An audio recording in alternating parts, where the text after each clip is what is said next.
everybody, and welcome back to another video.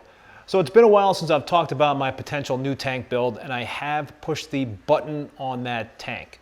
But before I get into that update on that tank, I want to introduce you to a new member of the ReefBum family. All right, this is Wilson. This is little sleepy Wilson here. Hey Wilson, what's up? Say hello to everybody.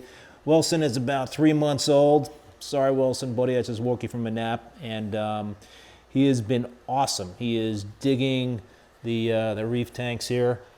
Put that ear down there, buddy. And he is just a bundle of joy. My wife and I are just really, really thrilled.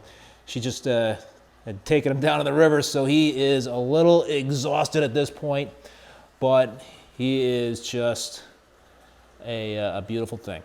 Loving him. Anyway, that's Wilson. Okay, now let's talk about the new display tank that's coming.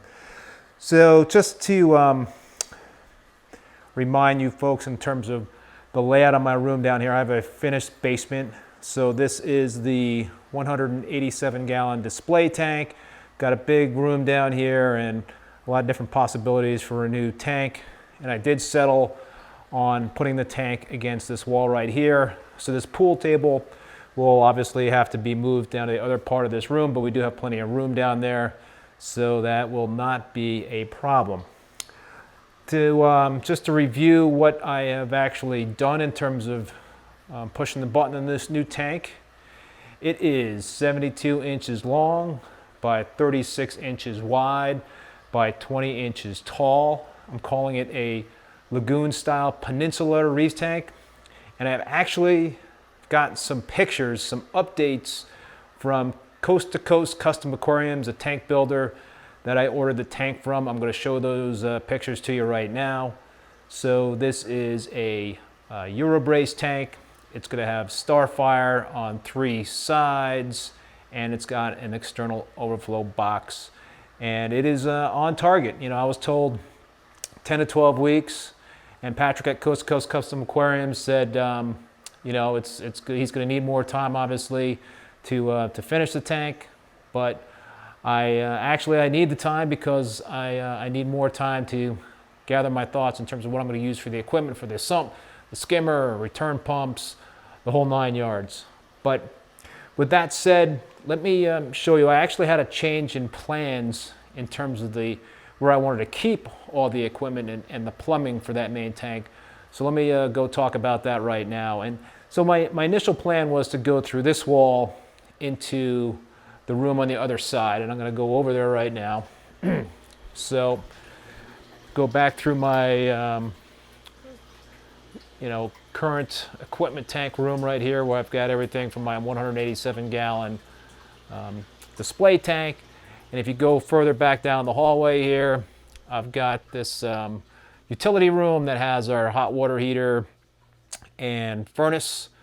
So my initial thought was to put the sump and all of the equipment where all this junk is right here, and I have to clear all that out. But really, this is it's a very, very warm room. Let's put it that way. There's really no circulation in here. It gets hot because of the furnace and the hot water heater, and really, you know, that's just not a good thing in terms of a reef tank, because the likelihood is that I would need a chiller, and I want to avoid having a chiller for this tank. So what I thought was, you know what, instead of putting the sump and all the equipment here, why don't I go through and put the plumbing through this wall, and I'll show you the other side where that would go. So I would put it, you know, I would drill holes here similar to what I have for my 187 gallon display tank, and I'll show that to you as I have in other videos. And so the plumbing would go initially through this wall and then bang through this wall. So let me go back out and show you where that would come out of. So right now this workbench is a temporary workbench. I would move that obviously, but the plumbing would come through the wall behind this door underneath this workbench, so I could put the sump right here, have a new bench made longer. And actually I would wrap this bench around the corner a little bit here, give me more shelf space for equipment, a little wider.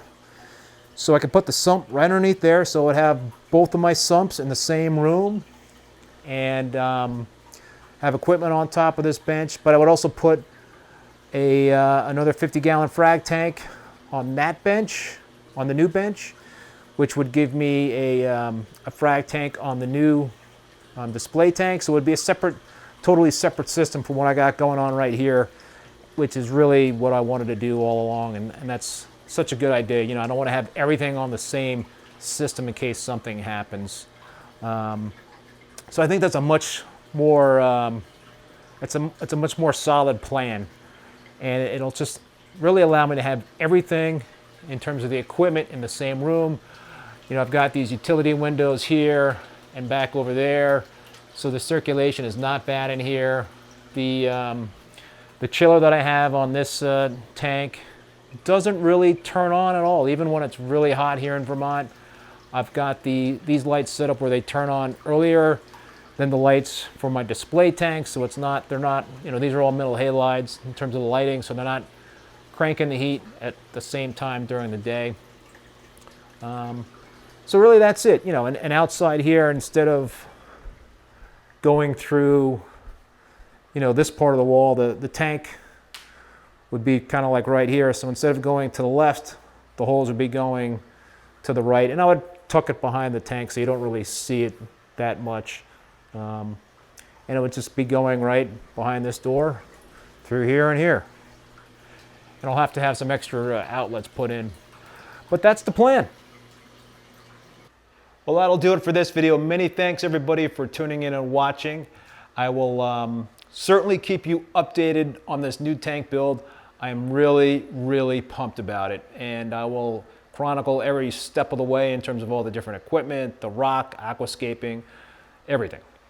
So just a reminder that if you are interested in purchasing some premium SPS frags, I'll put a link to my frag store on reefbum.com in the video description below.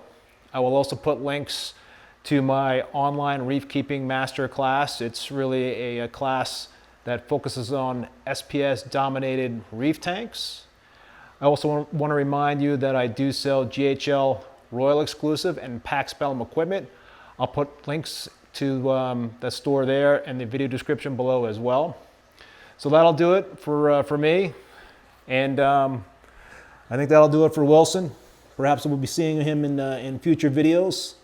Anyway, appreciate it all, and stay safe, stay well. See you next time.